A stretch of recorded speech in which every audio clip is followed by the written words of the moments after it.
Hello and welcome to The Broken Sword. Today we are breaking down episode 7 of The Rings of Power, The Eye. Build me an army worthy of Mordor.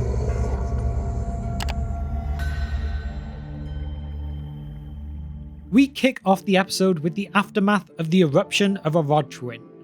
Galadriel is covered in ash and we get very strong Saving Private Ryan shell-shocked vibes from how the scene plays out as she tries to gather her bearings. The first character she finds is Theo as the two make their way out of the initial chaos. Now we see Isildur pulling Valandil out from under some debris with the help of Miriel, with the reveal that Ontimo had been killed. This was definitely foreshadowed from what he had talked about, that he had seen enough battle for his lifetime in episode 6. Miriel, Valandil and Isildur rescue some more people from a collapsing building that appears to collapse on top of Isildur. Now, this video is more of a breakdown than an opinion, but I mean, these teasers of deaths for such established characters do feel a bit pointless, don't they? But also, as the building collapses, Miriel is sent flying back by a wave of flames holding her eyes. Now we cut to the Harfoots in song as they finally reach the grove they've been travelling to. In fact, it says that the grove is an area that the big people lived in long ago, and that is why there are gardens there that the Harfoots now come to. They smell smoke, thinking it's good old Harfoot cooking. But no, rocks thrown by the erupting Orodruin had landed in the camp. Sadok talks about his great-grand mentioning mountains to the south that could spit fire rock, in reference to when Melkor first made Mount Doom back in the First Age. Sadok wants Nori to get the stranger to try and heal the trees, which when the stranger attempts to do, he says, A keuta, a envinyata, lotte na. Keuta means to renew or refresh. Envinyata means to renew or heal. And I believe Lotte is from the word Lottea, which means full of blossom, blooming, flowering. So the stranger is basically here chanting to renew the tree with flowers. While he is doing so, Sadok also briefly hints at Ents with the mention of there are trees that can talk, even if only in simple words. The stranger though then continues with a more aggressive sounding Akuita, which appears to come from the verb to live, appearing to will the tree to live again. But this does just cause a branch to nearly fall on Dilly, who was saved by the last moment by Nori. Next to Khazad-dum as Elrond offers a trade for access to the Mithril mines. The two extra dwarves in the scene speak in Khazad-dum, but Elrond makes it clear that he can understand them. Khazad-dum is the secret language of the dwarves that very few outside their race have ever learned. Elrond tries to argue that as one of the half-elven, he is not to be counted as the exact same as all of the elves. King Durin speaks to Prince Durin alone now, explaining how the dwarves were carved by Aule himself from stone and fire, and they will not help the elves cheat death at risk of their dwarf lives. The king believes the elves' fate was decided by those far beyond them, hinting that it would have been written by Ilúvatar and the Valar long ago, not for something for them to decide. Back to Disa now though. Her and Durin debate the decision and Durin has to tell Elrond the bad news. Elrond says they do not say goodbye though, they say Namarie, as Durin interrupts him with the same word, showing that he does in fact know some Elvish too, with it meaning, go towards goodness.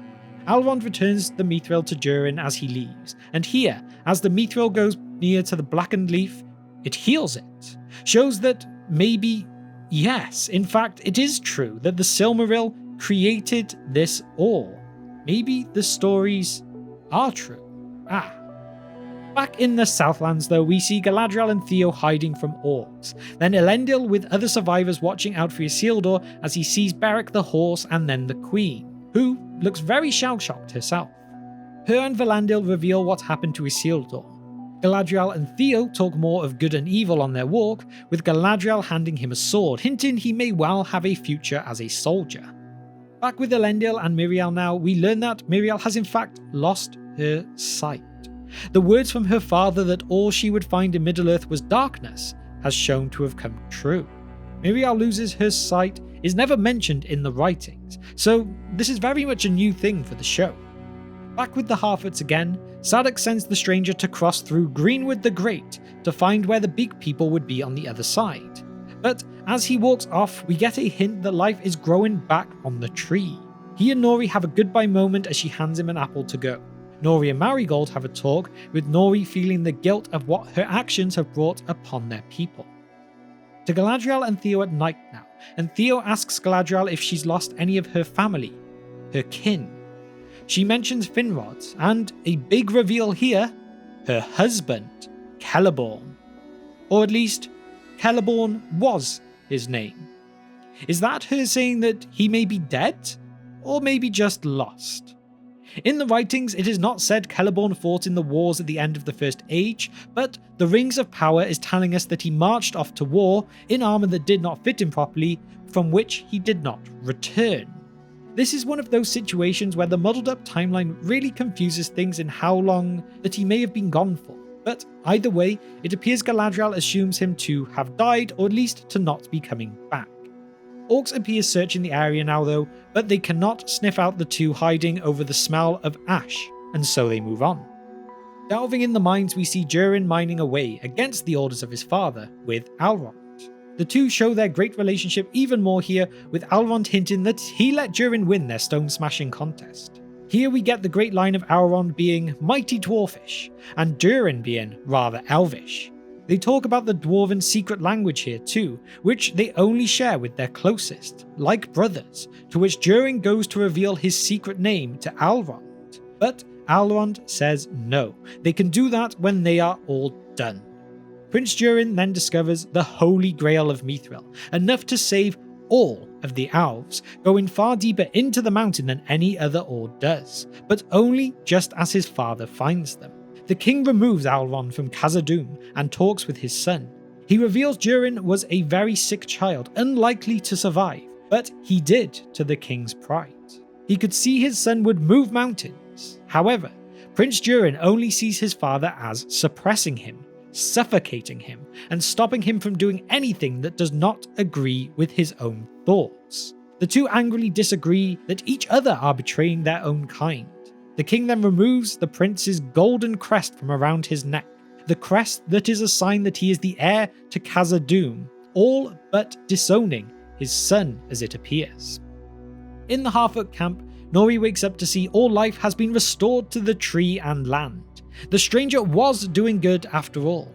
Later that day we see the mysterious robed cultists, the dweller, the nomad, and the ascetic, as they field the tree for the direction of the stranger that they are obviously now hunting. Nori attempts to send them the wrong way, but the dweller sets fire to the Harfoot caravans instead. The Númenórean camp has been set up as we see that no one can settle Beric the horse. Elendil tries, but to no avail. He begs him, thinking that this is the last thing of his sons left, but it will not work and he has to let him go. Who else here can see a Beric waking up Isildur like Brago waking up Aragorn in the Two Towers in the next episode? Anyway, Theo and Galadriel then arrive as Theo enters the tent of the wounded and sees some of the traditional ways the Númenóreans treat their wounded, and they're dead. He then finds Bronwyn and Arondir are in fact alive.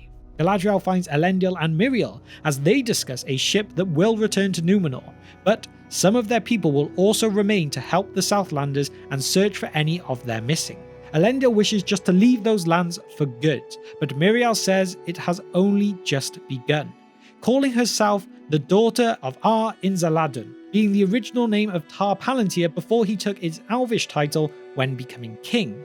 Númenor will return, she says, with Galadriel saying too, then the elves will be ready. Did they just form the last alliance of elves and men here?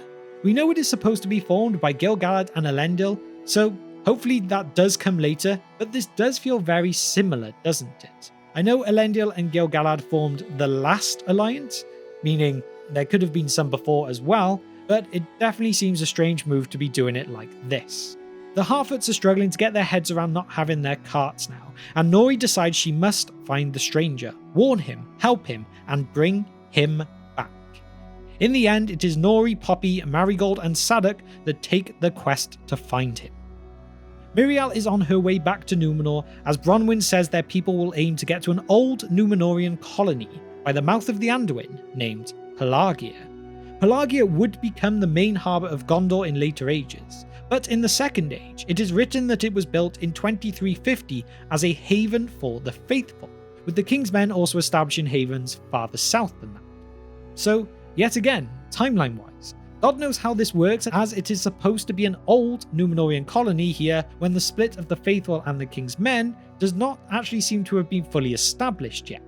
But anyway, we finally learn of Halbrand's survival, albeit he has survived with what appears to be a deadly wound, to the point that Galadriel says he needs elvish medicine for it to heal, and so her and Halbrand set off to what appears to be for Lindon, but I suppose it could well also end up being Eregion too. Durin and Disa talk again about how they will eventually rule together, and that the Mithril in that mountain belongs to them, and no matter what, one day they will dig. Disa seems very persuasive in this idea. However, we see King Durin throw the golden leaf down the gap, telling them to seal it up. As the leaf lands though, it bursts into flames. We don't really know how far it fell, how far below they really are, but somehow this leaf has disturbed the Balrog. Surely this must be Durin's Bane, despite the fact it's appearing thousands of years, an age, and a couple of Durins too early. Durin's Bane was known for killing Durin VI after awakening in 1980 of the Third Age. It is even said it slept undisturbed throughout the Second Age and early Third Age, so things are changing here. It very much feels like either Prince Durin will meet his downfall at the hands of this Balrog, or his father will, so that the prince will feel the guilt of it in the story. Either way though, we do not know how they will truly do it yet. Finally, we get to see Adar back in the Southlands. Or is it the Southlands? As on screen, we see the text change from Southlands to Mordor.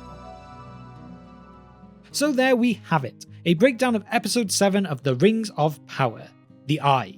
We went back to jumping around locations again for this episode, from the Mordor, to the Harfoots, to Khazad-dum. After what felt like perhaps a bit of momentum being built up last week, it was like someone slammed on the brakes for this episode. It is the penultimate episode of the season, meaning it is the finale next week, yet it did not feel like an awful lot happened. They appear to be moving further and further from the text. It seems Mithril was definitely made by a Silmaril now, not some lie or folktale like I'd hoped. Durin's Bane appears to have been woken far too early. Miriel has now lost her sight. They are faking the death of Isildur, and making the big reveal of the episode appear to be that the Southlands is in fact Mordor, as though no one knew that. Is Halbrand going to the Elves being another sign that he could well be Sauron? Or is his wound an argument against that? We will have to wait and see. We did go live on the channel with our initial reactions immediately after finishing the episode, so I shan't go into detail here about it, but all I will say is that they really better have a strong finale to the season. It was simple things again that seemed lacking, like for example, the reveal of the name Mordor. Even if they had simply done this on the map rather than overlaying the text as they did, it just would have felt a bit more fitting, or at least in my opinion anyway. I fully respect if you disagree with that. It feels very much like it's all being carried by the Khazad-dum storyline here, and that is a very risky thing. I am interested to see how it finishes, because this week was definitely another step backwards for me, so they could really do with ending on a high. And although the show may not have been the best, I really hope it does do that. But I would love to know what all of you think.